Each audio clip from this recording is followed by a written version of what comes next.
So in this video, I'm going to show you a quick physical comparison between the old Smart Keyboard on the 9.7-inch iPad Pro, the new Smart Keyboard on the new 10.5-inch iPad Pro, as well as a comparison of the on-screen keyboard on both of these devices. I'm also going to do a typing test to show you the average speed and accuracy that I get on all of these keyboards. Then I'm going to finish off with some comments and conclusions about the typing experience. So hopefully this video will help you decide whether the new 10.5-inch iPad Pro Smart Keyboard is better than the old one, or if you even need a Smart Keyboard at all. So let's get into it.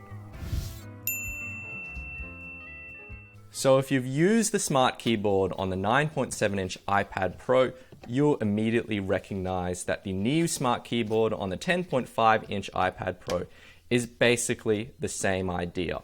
The only difference really between these two keyboards is that with the increased size of the 10.5-inch iPad Pro, Apple has had a little more room to build a bigger keyboard. And they've taken advantage of this by increasing the size of each key. So I measure each key to be around 13 millimeters on the old 9.7-inch iPad Pro and about 14 millimeters on the new 10.5-inch iPad Pro. It's not a huge difference, but it sort of adds up to a slightly more comfortable typing experience.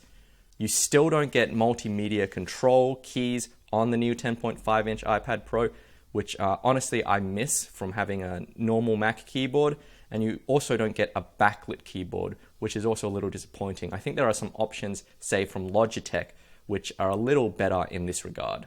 It's still the same water-resistant fabric-like material on the new Smart Keyboard as it is on the old Smart Keyboard. Honestly, I'm not the biggest fan of the feel of this material, but I guess that's just the price you pay for water resistance. And considering that I actually use the iPad quite a lot while I'm cooking, it's sort of helpful to have a water-resistant keyboard.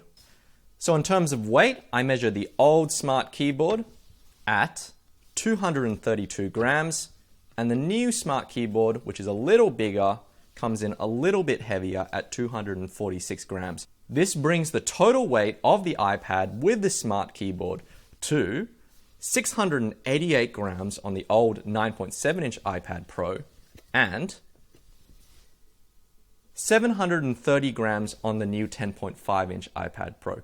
So not a huge difference in weight, though you can see that the Smart Keyboard adds significantly to the weight of the iPad Pro, and that's honestly my biggest hesitation about the Smart Keyboards. So if you did decide to forego a Smart Keyboard and use the iOS inbuilt on-screen keyboard, here's what it looks like. This is Evernote, and on the old 9.7-inch iPad Pro, you can see that you don't get a great number of lines visible because the keyboard takes up most of the screen.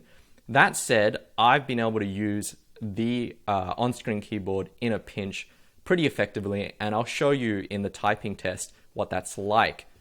Now on the new 10.5-inch iPad Pro, you can see that you get a bit more real estate for your writing. The keyboard is also, because of the bigger display, the actual keyboard itself is bigger with bigger keys. So I imagine this will be a much more comfortable on-screen typing experience. One little trick with the on-screen keyboard that I don't think everyone knows is that if you make a mistake, you can move the cursor, the typing cursor, by putting two fingers on the keyboard, and this has been a feature in iOS for a while. So you don't have to hold your finger to move the typing cursor to another position, which is just frustrating. You can actually do this. Not everyone knows this little trick, so hopefully this helps you. So now I'll show you my results in a typing test on all of these keyboards, and to do that, I'm going to use an app called Tap Typing that I found on the App Store. Now this is a pretty cool app.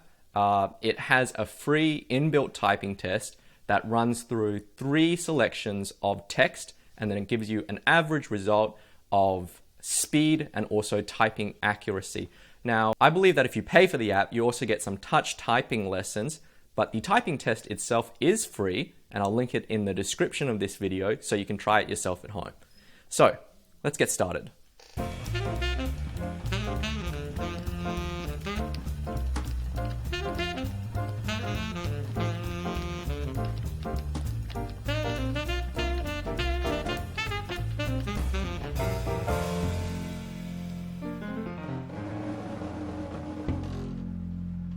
So obviously this is not the most scientific of tests, but I can draw some conclusions.